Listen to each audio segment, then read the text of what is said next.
Welcome to InfoStream, your daily current. Unsure what to listen to? Turn to us for today's headlines. Stay informed. Trump administration continues immigration crackdown. Significant security concerns remain following the D.C. shooting. National Guard involved in D.C. shooting incident. Investigations are ongoing into the events in Washington. Hong Kong fire was a preventable disaster. The investigation highlights critical safety failures. Former president sentenced in Peru. The legal proceedings have concluded with prison sentences. Severe weather devastates Sri Lanka and Indonesia. Widespread damage and displacement have occurred. Israeli military operation results in Palestinian deaths. The operation involved claims of surrender and casualties. U.S. to initiate land operations against drug traffickers. The action targets Venezuelan criminal networks. Deadly Israeli raid in Syria sparks international outrage. The raid resulted in multiple casualties and condemnation. Ukraine anti-corruption efforts gain momentum. Investigations are intensifying alongside ongoing negotiations. Orban's meeting exacerbates Ukraine-Russia tensions. The meeting contributed to heightened conflict dynamics. Putin reinforces territorial claims before negotiations. Putin's stance remains firm despite upcoming discussions. Asia suffers massive floods due to rare cyclone cluster. The storm system caused widespread devastation across Asia. Trump's role in Sudan negotiations remains uncertain. The U.S. intervention's impact on stalled negotiations is unclear. EU-UK defense fund talks failed due to access fee dispute. Disagreements over access fees led to the collapse of negotiations. Former MEP Coburn faces bribery allegations. Investigations are underway into potential corruption schemes. Trump administration intensifies immigration crackdown following D.C. shooting. Following the shooting in Washington, D.C., perpetrated by an Afghan national, Ramanullah Lakanwal, President Donald Trump has announced a significant escalation of his administration's immigration policies. This includes a permanent pause in migration from third world countries and a comprehensive review of all green card holders issued from 19 countries, including Afghanistan, Cuba, Haiti, Iran, Somalia, and Venezuela. The USCIS, under Trump's direction, will scrutinize these green cards, focusing on factors such as the ability of countries to issue secure identity documents. Lakanwal, who arrived in 2021 as part of Biden's Operation Allies Welcome, after assisting the U.S. military in Afghanistan, previously worked with the CIA, and had a complex history involving the National Directorate of Security. He applied for asylum in 2024, which was granted in April 2025. The administration intends to terminate millions of illegal admissions under Biden and deport individuals deemed public charges or security risks. The shooting has fueled Trump's existing anti-immigration rhetoric, with accusations directed at the Biden administration for allowing Lakanwal into the country. The administration is also reviewing all asylum cases approved under Biden. Approximately 190,000 Afghans have resettled in the United States since the U.S. military withdrawal in 2021. USCIS is prioritizing a rigorous re-examination of green card holders, aiming to mitigate perceived security risks. The move reflects a broader strategy of restricting immigration, particularly from countries deemed to pose a threat. The administration's actions have been met with criticism from organizations advocating for Afghan immigrants, who emphasize the importance of upholding legal immigration processes. The ongoing review highlights a contentious and rapidly evolving landscape within U.S. immigration policy. The administration's decision to suspend immigration requests from Afghans underscores a heightened security posture and a commitment to tightening border controls. The situation is further complicated by the complex background of the suspect and the ongoing legal battles surrounding his asylum claim. National Guard members shot in DCA. A summary of key events. On November 26, 2025, two members of the West Virginia National Guard, SPC, Sarah Beckstrom, 20, and Staff Sjeet, Andrew Wolf, 24, were critically wounded in Washington, D.C., following an ambush-style shooting. The incident has prompted a widespread investigation involving multiple law enforcement agencies across the country. SPC, Beckstrom, who had volunteered to serve over Thanksgiving to allow her family to celebrate at home, tragically died from her injuries. She had been assigned to the 863rd Military Police Company, 111th Engineer Brigade, West Virginia Army National Guard, since June 26, 2023. Described as a loving and caring individual, she had aspirations of joining the FBI and had developed a strong bond with her community. Staff Sjeet, Wolf remains hospitalized in critical condition after undergoing surgery. He is a neighbor and friend to many in Martinsburg, West Virginia, and is known for his kindness and helpful nature. He has been a member of the National Guard since February 5, 2019, and is assigned to the Force Support Squadron, HUN 67th Airlift Wing. The shooting occurred amidst a heightened security presence in Washington, D.C., as part of a federal surge of law enforcement deployed by President Donald Trump. Investigators are working to determine a motive for the attack, though no specific details have been released publicly. The community of Webster Springs, West Virginia held a vigil for Specie Beckstrom, expressing shock and grief over her sudden death. Witnesses described her as a positive and influential figure. Similarly, neighbors and former classmates in Martinsburg offered support to staff Sjeet Wolf and his family. The investigation is being coordinated by federal and local law enforcement agencies, with a focus on gathering evidence and identifying potential suspects. The incident has raised concerns about security measures in the nation's capital and prompted renewed discussions about national security. The president has used the event to advocate for stricter immigration policies. Hong Kong fire investigation reveals preventable disaster. A devastating fire ravaged Wang Fuk Court, a subsidized housing estate in Hong Kong, resulting in 128 fatalities and widespread destruction. The blaze, fueled by substandard materials and a complex renovation project, highlights a preventable disaster with significant implications. Investigations are focusing on the rapid spread of the fire, attributed to mesh netting, plastic sheets, and styrofoam blocks used during renovations, alongside bamboo scaffolding. Authorities have arrested 3 executives from the construction firm responsible for the project, citing gross negligence and a potential corruption inquiry. The investigation reveals a critical failure in safety standards, with the use of flammable materials and a lack of adherence to fire-resistant construction protocols. The densely packed apartments, housing nearly 4,600 residents, including a significant elderly population, around 40% over 65, exacerbated the crisis, hindering evacuation efforts. Firefighters faced immense challenges due to high temperatures, collapsing scaffolding, and cramped spaces. Simultaneously, BBC Verify is confirming the identity of Ramanullah Lakhanwal, a 29-year-old Afghan national previously associated with the CIA, suspected in a shooting incident in Washington, D.C. Visual comparisons, aided by images provided by a family member in Afghanistan and a former military commander, have definitively identified him as the suspect. This separate event underscores the global reach of investigations and the meticulous process of verifying information. The Hong Kong fire has prompted a critical examination of building regulations, safety protocols, and the vulnerabilities of densely populated urban areas. The investigation is ongoing, aiming to determine the root causes of the disaster and prevent similar tragedies. The case has also triggered a broader conversation about the responsibilities of construction firms and the potential for human error to contribute to catastrophic outcomes. Peru's former presidents receive consecutive prison sentences. 2 former presidents of Peru, Pedro Castillo and Martin Vizcarra, have been sentenced to prison within a 2-day period, marking a significant escalation in the country's ongoing corruption investigations and political instability. Castillo received an 11-year sentence for attempting to dissolve Congress and rule by decree in 2022, while Vizcarra was handed a 14-year sentence for accepting bribes as governor of Moquegua between 2011 and 2014. Both convictions underscore a pattern of corruption and abuse of power among Peru's recent leadership. Castillo's initial attempt to dissolve Congress triggered widespread protests, resulting in at least 50 deaths, highlighting the deep social divisions within the country. His actions were deemed an attempt to appropriate the exercise of power and violate constitutional requirements. Despite initially facing a 34-year sentence, the Supreme Court reduced the charge to conspiracy. Castillo maintained his innocence, arguing his televised address was a political speech, reflecting public sentiment, not an official decree. He also denied seeking asylum at the Mexican embassy. Vizcarra's conviction stems from accusations of receiving payments from construction companies in exchange for awarding public works contracts. He has consistently denied wrongdoing, stating that private businessmen made statements they could not corroborate during the trial. The sentence includes a 9-year ban from holding public office. Vizcarra's previous impeachment in 2020 was also linked to these bribery allegations.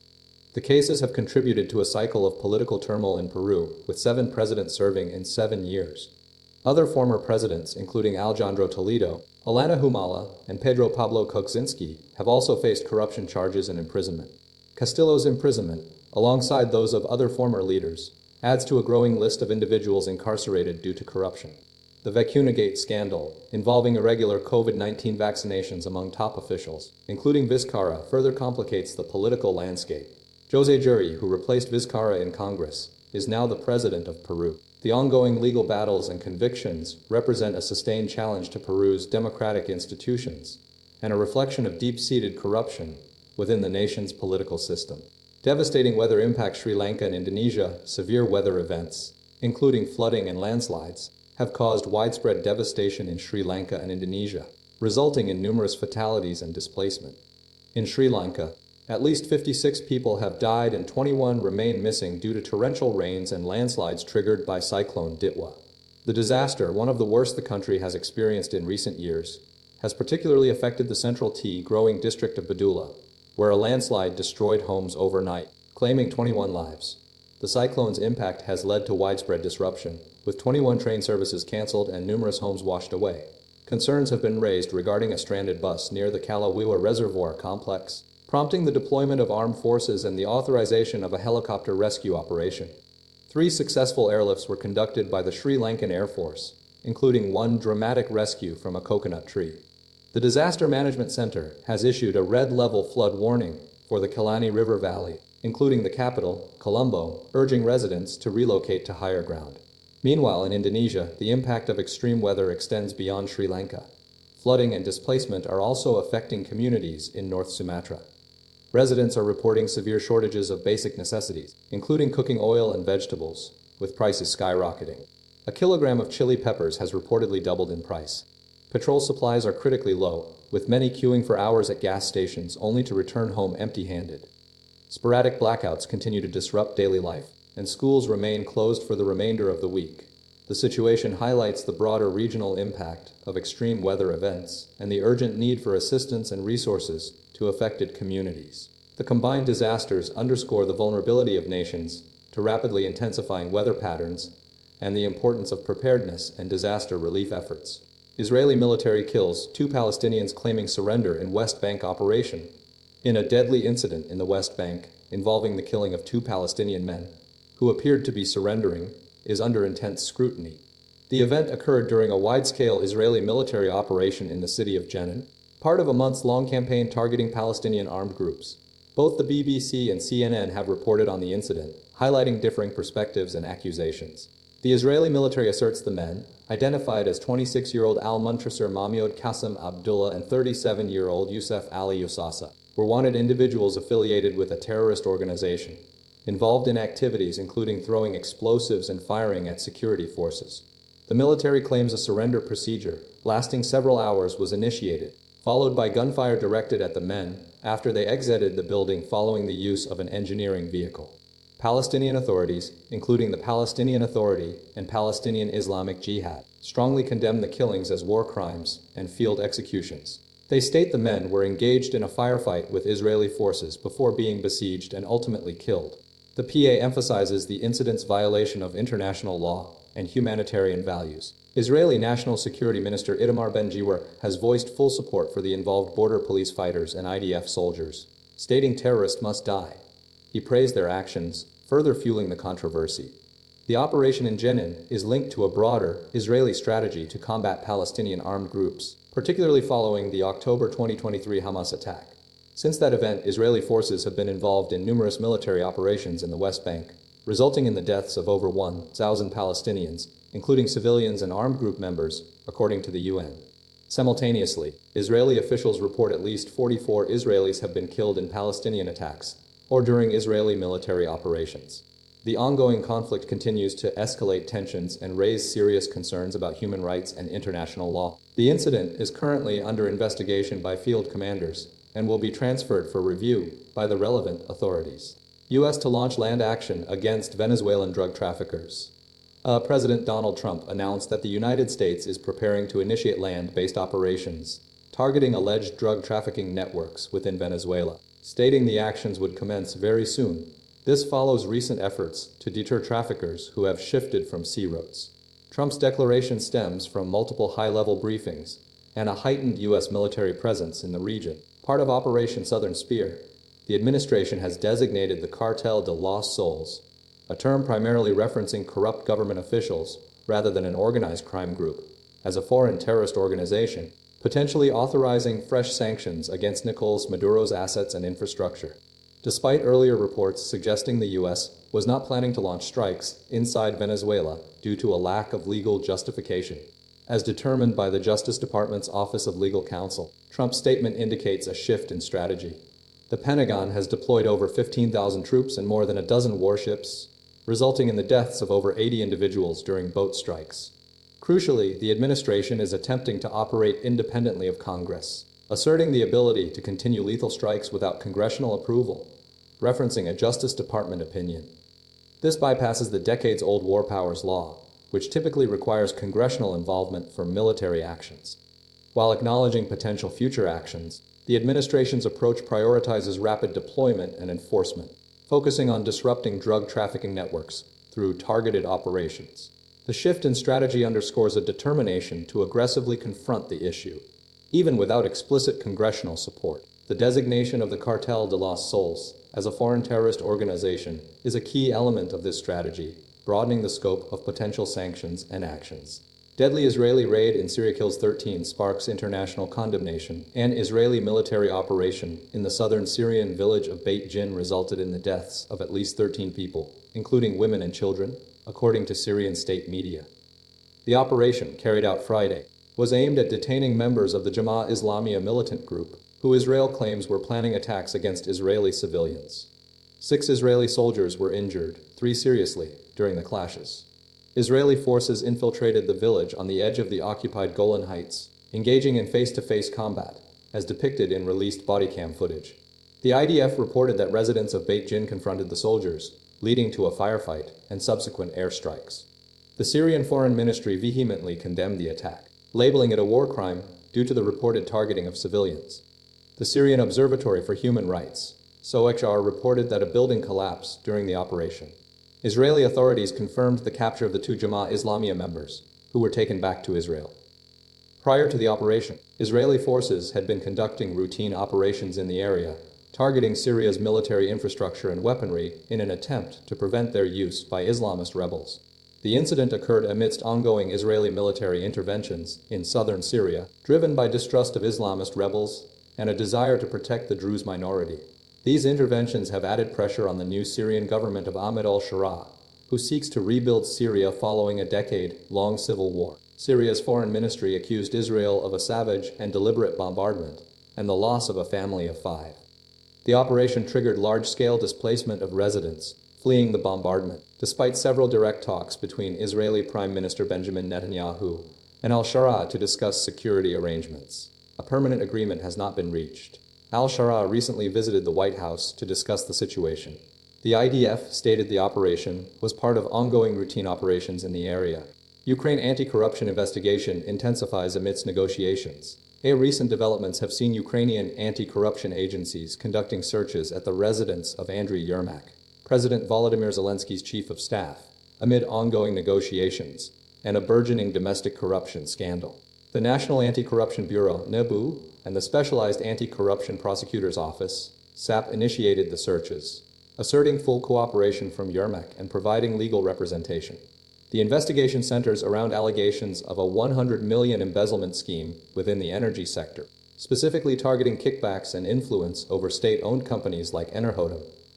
Investigators have linked several prominent public figures to the alleged fraud, creating a significant challenge for Zelensky's administration. The timing of the searches is particularly sensitive, coinciding with U.S. Army Secretary Dan Driscoll's impending visit to Kiev and ongoing diplomatic efforts led by President Donald Trump to broker a peace deal with Russia. Yermak has repeatedly emphasized his unwavering commitment to resisting territorial concessions, stating that Zelensky will not cede control of the Donetsk region. However, Vladimir Putin has expressed confidence in Russia's offensive capabilities, asserting that holding back the advance is practically impossible. The corruption scandal has further complicated Ukraine's negotiating position, undermining Zelensky's authority and fueling skepticism among international partners. The investigation is being met with domestic support, yet it simultaneously weakens Ukraine's hand in discussions with Russia. The situation highlights the delicate balance between addressing corruption and pursuing diplomatic solutions, particularly as Russia continues to exert pressure and maintain its demands regarding Ukrainian territory. The search operation underscores the urgency of resolving the corruption issue while simultaneously navigating complex geopolitical dynamics. Orban's Moscow meeting fuels Ukraine-Russia conflict. A Hungarian Prime Minister Viktor Orban recently met with Russian President Vladimir Putin in Moscow, a move that has intensified the geopolitical tensions surrounding the ongoing war in Ukraine. This meeting, the second since the conflict's escalation in 2022, underscores Orban's continued alignment with Putin and his defiance of European Union and NATO solidarity. The visit occurred ahead of planned Russia-US talks, with Putin expressing gratitude for Budapest's proposed role as a summit location, facilitated by an enthusiastic endorsement from former US President Donald Trump. Orban's motivations appear multifaceted, primarily driven by his upcoming parliamentary elections in April, where his Fidesz party faces a potential defeat for the first time in 15 years. Hosting a Trump-Putin summit could significantly bolster his re-election prospects. Simultaneously, Orban is pursuing a strategy to secure Russian energy supplies for Hungary, Slovakia, and Serbia, challenging EU efforts to eliminate European imports of Russian oil and gas. The meeting coincided with Orban's call for immediate, unconditional peace talks with the EU and Russia, rejecting further EU funding for Ukraine, and the utilization of frozen Russian assets for Ukrainian defense. He has consistently criticized EU leaders as warmongering for adapting the Trump's 28-point peace plan to accommodate Ukrainian concerns. Key Russian officials, including Yuri Ushakov, participated, signaling Russia's willingness to engage in negotiations. Orban's actions represent a significant challenge to Western efforts to isolate Russia and support Ukraine, highlighting the complex and fragmented nature of the conflict and the divergent political strategies employed by key actors. The prospect of a Budapest summit, though initially stalled due to Russian demands, remains a potential catalyst in the delicate diplomatic maneuvering surrounding the war. Putin doubles down on territorial demands ahead of talks. Russian President Vladimir Putin has reiterated his core demands for the end of the war in Ukraine, specifically stating that Russia will only lay down its arms if Kyiv withdraws its troops from territories claimed by Moscow, primarily encompassing the Donbas region and annexed Crimea. This stance emerged following intense diplomatic activity involving the US and Ukraine, alongside discussions in Switzerland concerning a peace plan drafted in October and subsequently revised. Putin views the recognition of these occupied territories as a crucial element of any future agreement. Despite recent diplomatic efforts, including meetings in Geneva and Switzerland, the issue of occupied territories remains the largest obstacle between Moscow and Kyiv. Putin continues to dismiss Ukrainian leadership as illegitimate, arguing that no agreements can be signed without the participation of a legitimate government. He maintains Russia's strategic initiative on the battlefield and insists on the complete withdrawal of Ukrainian forces from Donbas before any ceasefire can be established. The US has sent a delegation, led by Steve Witkoff, to Moscow, with potential involvement from Jared Kushner, to continue negotiations. Ukraine's President Volodymyr Zelensky has indicated a focus on translating gains from Geneva discussions into a framework for peace and security guarantees. U.S. Army Secretary Dan Driscoll is scheduled to visit Kyiv later this week. European leaders, including Ursula von der Leyen, have expressed skepticism regarding Putin's intentions, accusing Russia of clinging to a post-World War II mindset and viewing Europe as a sphere of influence.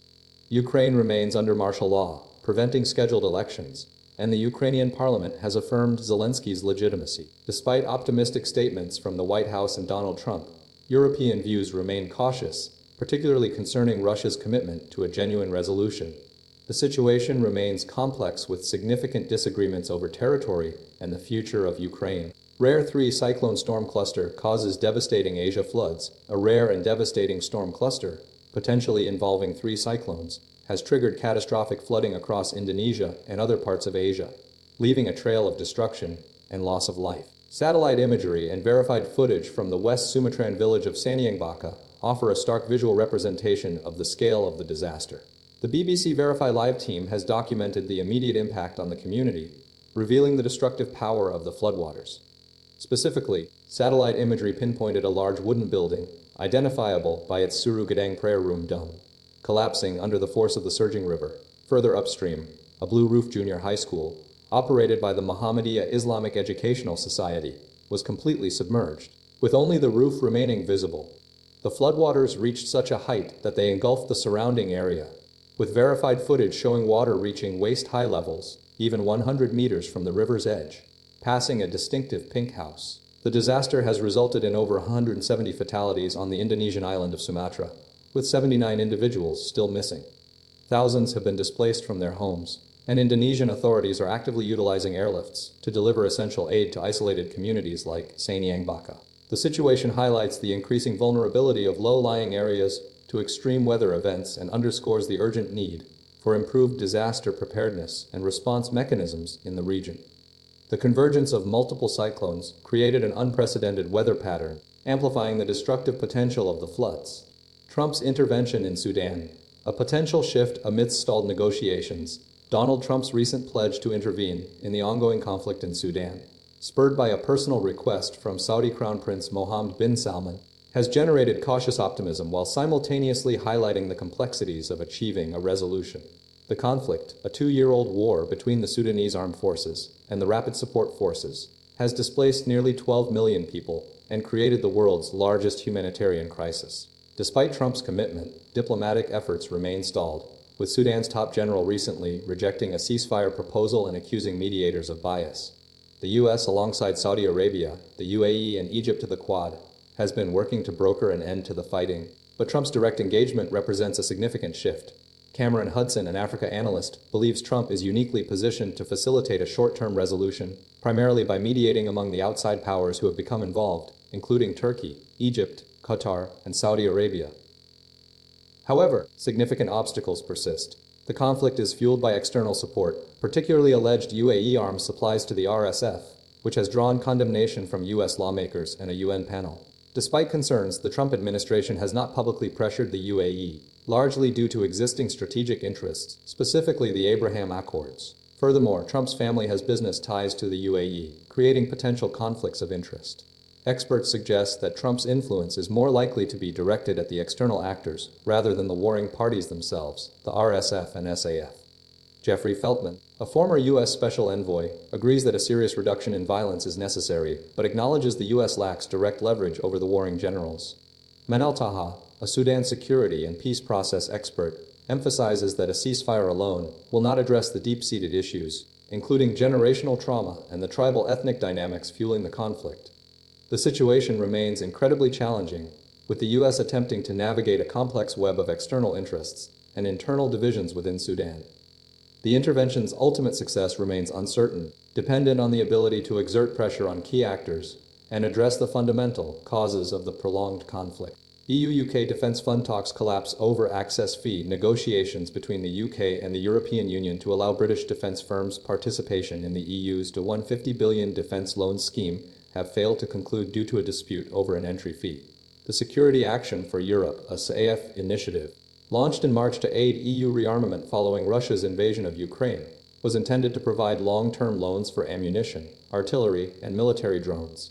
The UK had accepted the need to pay a fee, but insisted on a deal providing enhanced access for its companies. The impasse stemmed from the EU's demand for a substantial entry fee, potentially running into billions of euros.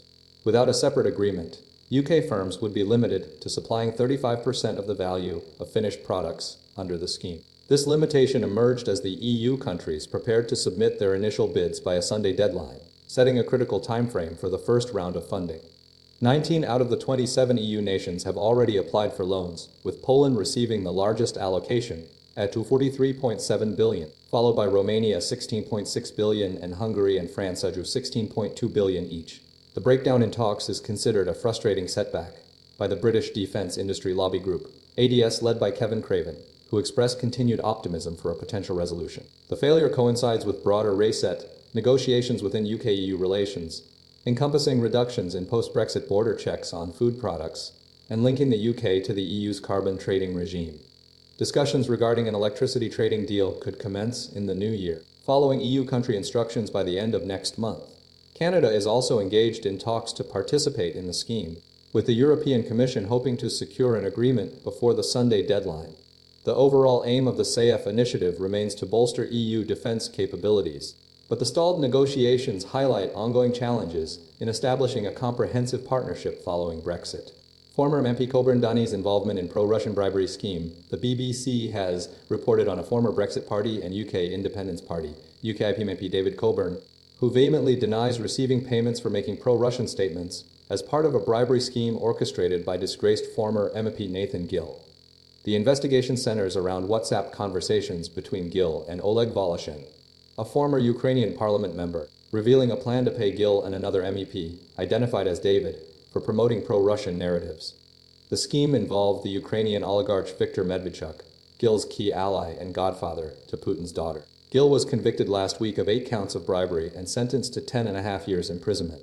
Evidence, recovered from Gil's seized mobile phone, shows Voloshin discussing payments of 6,500 and 4,500, intended for Gil and Coburn, respectively. The conversations reveal confusion regarding the cash distribution and highlight the other MEP referred to as D. Coburn, who served as UKIP's sole representative in Scotland from 2014 to 2018, was contacted by the BBC at his chateau in northern France, where he repeatedly denied receiving any payment. Coburn, alongside Jonathan Arnott, visited the two pro-Russian TV channels, 102 Ukraine and News One, in October 2018, alongside Gil. Both men gave speeches in the European Parliament supporting the channels, despite Gil's bribery. Arnott previously stated that he would have reported Gil to the police if he had been offered money and confirmed he criticized Russia in his speech. Coburn echoed similar talking points in December 2018, questioning Ukraine's readiness for EU membership. Voloshin, a co-defendant in the case, remains in Ukraine and has not been charged due to his location. Counter-terrorism officers stopped Gil at Manchester Airport in 2021, 2 days before he was scheduled to speak at a conference in Moscow. The Met's counter-terrorism unit indicated Gil held a leadership role, influencing other MEPs to support the Russian narrative. The investigation uncovered that while several UKIP Brexit Party and UKIP members visited the pro-Russian channels, there was no evidence they were aware of Gil's bribery scheme. The channels were ultimately shut down by Ukraine's current leader, Volodymyr Zelensky, in 2021. Coburn has not responded to a follow-up written request for comment.